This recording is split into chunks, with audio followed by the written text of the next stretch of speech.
Good morning बच्चों। कल हमने लाइव क्लास में वर्ल्ड तक पढ़ लिया था। आगे हम पढ़ रहे हैं but a new world is necessary. हमने पढ़ा था कि क्या होता है वायलेंस और क्या होता है फिजिकल वायलेंस, मतलब कि जो शारीरिक हिंसा है वो क्या होती है, जो कि जानबूझकर की जाती है और प्रतिरोध के तौर पे की जाती है। उसमें हम लड़ाई करते हैं, युद्ध करते हैं और लोगों को गलत बात बोलते हैं। ये सब फिजिकल वायलेंस में आता है। और लोग किल अनादर, एक दूसरे को मारते हैं, तो ये होता है फिजिकल वायलेंस। हमने पढ़ा था दूसरा कि इनवर्ड वायलेंस क्या होता है, कि इनवर्ड वायलेंस जिसमें कि हम आपस में गलत बात करते हैं और लोगों की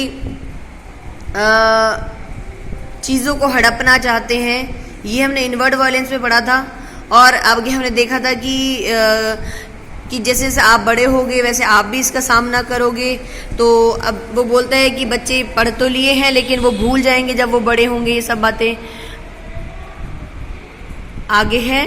but a new world is necessary, लेकिन एक नए वर्ल्ड की जरूरत है। नेसेसरी, एक नया वर्ल्ड की जरूरत है। A new culture is necessary, एक नए संस्कृति की जरूरत है।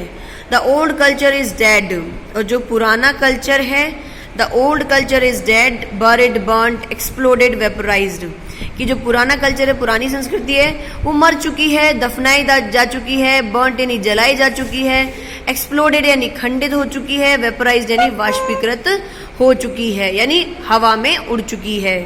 You have to create a new culture, आपको एक नए संस्कृति को क्रिएट बनाना पड़ेगा। A new culture can not be based on violence, कि एक नया जो कल्चर होगा वो वायलेंस पे बेस्ड नहीं होना चाहिए, हिंसा पर बेस्ड नहीं होना चाहिए। The new culture depends on you, अब जो नया कल्चर बनेगा वो पूरा आप पर निर्भर करेगा। Because the older generation has built a society based on violence, क्योंकि जो पुराने लोग हैं, पुरानी जो पीढ़ियां है, जनरेशंस पीढ़ियां, has built society based on violence, उन्होंने जो सोसाइटी बनाई है वो वायलेंस यानी हिंसा पर निर्भर कर गई है, हिंसा पर आधारित हो चुकी है। बेस्ड ऑन एग्रेसिवनेस, आक्रामकता पे बेस्ड हो चुकी है। And it is that has caused all the confusion, और ये वही है जिसने कि सारा कंफ्यूजन, सारी अनिश्चितता को जन्म दिया है। ऑल द माइजरी, सारे दुख को जन्म दिया है। The older generation have produced this world and you have to change it, और जो पुरानी जनरेशन थी, पुरानी पीढ़ियां थी, उन्होंने ऐसा प्रोड्यूस कर दिया, उन्होंने ऐसी जनरेशन बना दी है।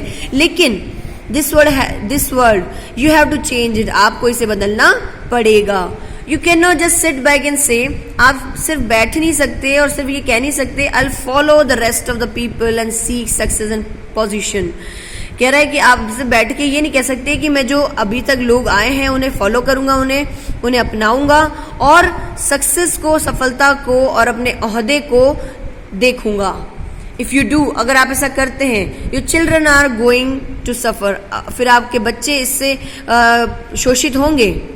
You may have a good time, आपको भले ही अच्छा समय मिल जाए, but your children are going to pay for it, लेकिन आपके बच्चे इसका जुर्माना भुगतेंगे, पे फॉर इट, इसके लिए भुगतेंगे।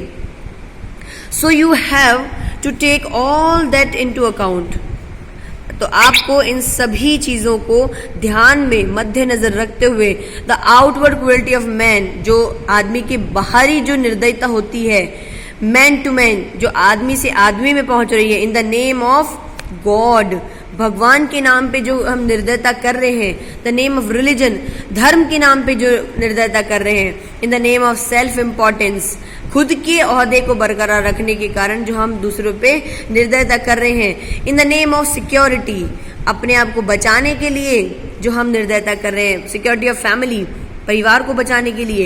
You will have to consider, आपको ध्यान रखना चाहिए, आपको ध्यान रखना होगा the outward cruelty and violence, कि लोगों की जो बाहरी निर्दयता और जो हिंसा है उनका ध्यान रखना पड़ेगा। And the inward violence which you do not yet know, जो कि आप, और जो आंतरिक हिंसा आपके अंदर है जिसको कि आप अब तक नहीं जान पाए हैं, उसको भी आपको देखना पड़ेगा, पहचानना पड़ेगा। आज हम यहीं तक पढ़ेंगे, बाकी हम कल पढ़ेंगे। Thank you so much.